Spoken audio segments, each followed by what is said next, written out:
The Battle of Red Mountain and the Rise and Fall of the Tribunal by Vivec.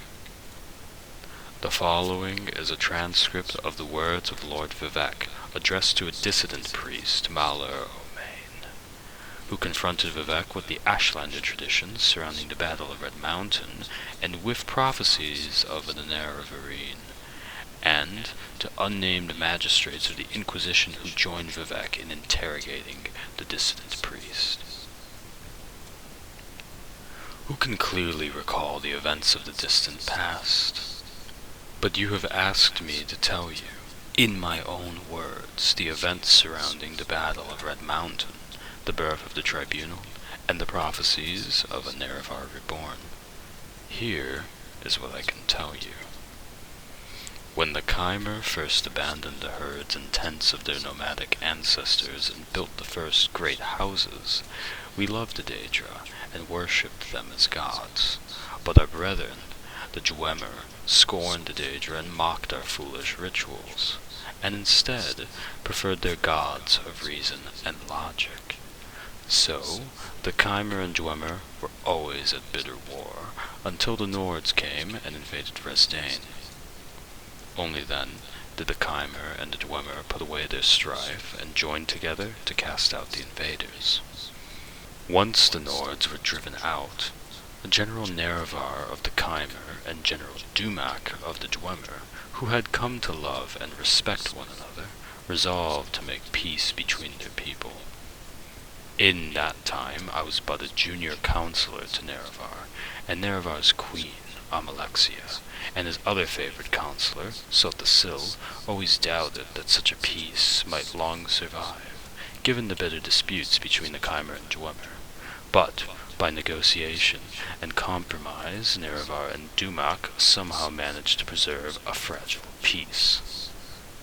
But when Dagoth Lord of House Dagoth, and trusted as a friend by both Nerevar and the Dwemer, brought us proof that High Engineer Kaganak of the Dwemer had discovered the heart of Lorcan, and that he learned how to tap its powers and was building a new god, a mockery of Chimer faith and a fearsome weapon, we all urged Nerevar to make war on the dwarves and destroy this threat to Chimer beliefs and security.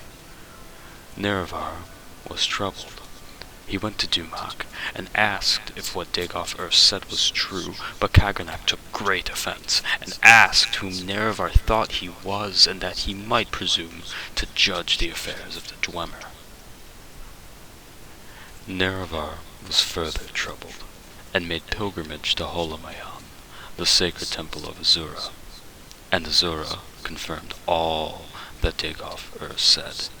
It was indeed true, and the creation of a new god of the Dwemer should be prevented at all costs. When Nerevar came back and told us what the goddess had said, we felt our judgments confirmed, and again counseled him to war, chiding Nerevar for his naive trust and friendship, and reminding Nerevar of his duty to protect the faith and security of the Chimer against the impiety and dangerous ambitions of the Dwemer. Then Nerevar went back to Vardenfell one last time, hoping that negotiations and compromise might once again preserve the peace. But this time, the friends Nerevar and Dumac quarreled bitterly, and, as a result, the Chimer and Dwemer went to war. The Dwemer were well defended by their fortresses at Red Mountain, but Nerevar's cunning drew most of Dumac's armies out into the field, pinned them there, while Nerevar, Dagoth and a small group of companions could make their way into the heart chamber by secret means. There, Nerevar the Chimer king met Dumac the dwarf king, and they both collapsed from grievous wounds and draining magic. With Dumac fallen, and threatened by Dagoth and the others, Kaganak turned his tools upon the heart, and Nerevar said that he saw Kaganak disappear from the world. In that instant, Dwemer everywhere disappeared without a trace. but Kagrenac's tools remained, and dagoth seized them, and he carried them to Nerevar, saying, "That fool Kagrenac has destroyed his own people with these things. We should destroy them, lest they fall into the wrong hands." But Nerevar was resolved to confer with his queen and his generals, who had foreseen that this war would come, and whose counsel he would not ignore again. "I will ask the tribunal what we shall do with them, for they have had wisdom in the past that I had not. Stay here, loyal dagoth until I return." So Nerevar told dagoth to protect the tools and the heart chamber until he returned. Then Nerevar was carried to us, where we waited on the slopes of Red Mountain, and he told us all that had transpired under Red Mountain. What Nerevar had said was that the Dwemer had used special tools to turn their people into immortals, and that the heart of Lorcan held wondrous powers. Only later did we hear from the others present that dagoth had thought the Dwemer destroyed, not made immortal, and no one knows for sure what really happened there. After hearing Nerevar, we gave our counsel as he requested, proposing we should prepare these tools and trust for the welfare of the Chimer people, and who knows, perhaps the Dwemer are not gone forever, but merely transported to some distant realm, from which they may come one day again to threaten our security. Therefore, we need to keep these tools, to study them and their principles, so that we may be safe in future generations. And though Nerevar voiced his grave misgivings, he was willing to be ruled by our council, under one condition, that we all together should swear a solemn oath upon Azura that the tools would never be used in the same profane manner that the Dwemer had intended. We all readily agreed, and swore solemn oaths at Nerevar's dictation. So, then we went with Nerevar back into Red Mountain and met with dagoth Dagoth refused to deliver the tools to us, saying that they were dangerous, and that we could not touch them. Dagoth seemed to be irrational, insisting that only he could be trusted with the tools, and then we guessed that he had somehow been affected by the handling of the tools. But now I feel sure that he had privately learned the powers of the tools, and had in some confused way decided that he must have them for himself. Then Nerevar and our guard resorted to force to secure the tools. Somehow, dagoth and his retainers escaped, but we gained the tools and delivered them to Salthasil for study and safekeeping. For some years we kept the oaths we swore to Azura with Nerevar. But during that time, in secret, Salthasil must have studied the tools and divined their mysteries. At last he came to us with a vision of a new world of peace, with justice and honor for nobles, and health and prosperity for the commoners, with the tribunal as immortal patrons and guides. And dedicating ourselves to this vision of a better world, we made a pilgrimage to Red Mountain and transformed ourselves with the power of Kagrenac's tools. No sooner than we had completed our rituals and began to discover our newfound powers, the Daedra Lord Azura appeared and cursed us for our forsworn oaths.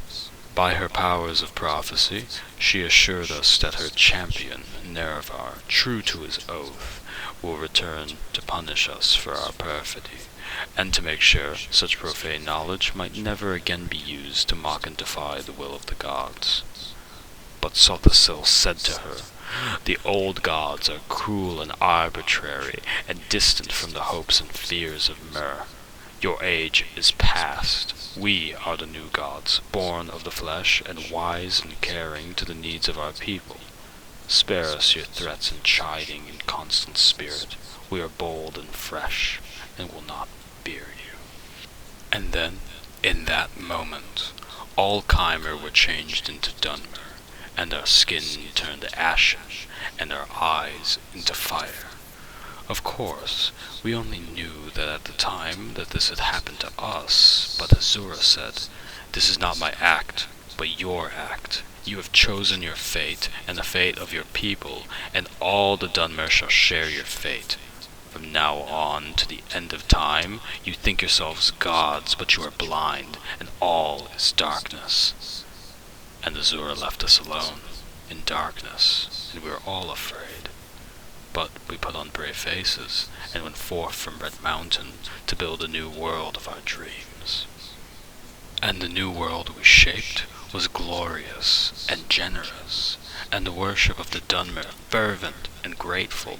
The Dunmer were at first afraid of their new faces, but Sothasil spoke to them, saying that it was not a curse, but a blessing, a sign of their changed natures, and a sign of the special favor they might enjoy as new Mer. No longer barbarians trembling before ghosts and spirits, but civilized Mer, speaking directly to their immortal friends and patrons, the three faces of the tribunal. And we were all inspired by Sothasil's speech and vision, and took heart. And, over time, we crafted the customs and institutions of a just and honorable society, and the land of Resdain knew millennia of peace, equity, and prosperity unknown to other savage races.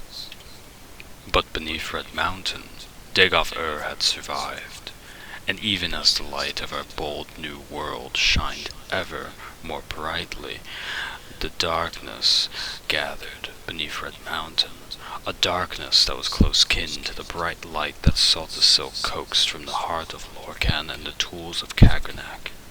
As the darkness grew, we fought it, and crafted walls to confine it, but we could never destroy it. For the source of the darkness was the same source as the source of our own divine inspiration. It is in these latter days of Morrowind, reduced to a subjugated province of the Western Empire, that the glory of the temple fades, and the dark tide rises from Red Mountain. We are reminded of Azura and their promised champion's return. We have waited, blind and in darkness, mere shadows drained of our ardent vision, in shame of our folly, in fear of our judgment, and in hope of our deliverance. We do not know if the outlander claiming to fulfill the prophecies of the Nerevarine is our own companion Nerevar reborn, or a pawn of the Emperor, or a cat's paw of Azura, or some simple twist of fate. But we insist you adhere to temple doctrine and confirm to the scriptures, dividing the hieroglypha from the apocrypha, and that you not speak which must be not spoken about openly. Act as a dutiful priest should, in accordance with your vows of obedience to the canons and the archcanons, and all will be forgiven. Defy me, and you will know what it's like to stand against a god.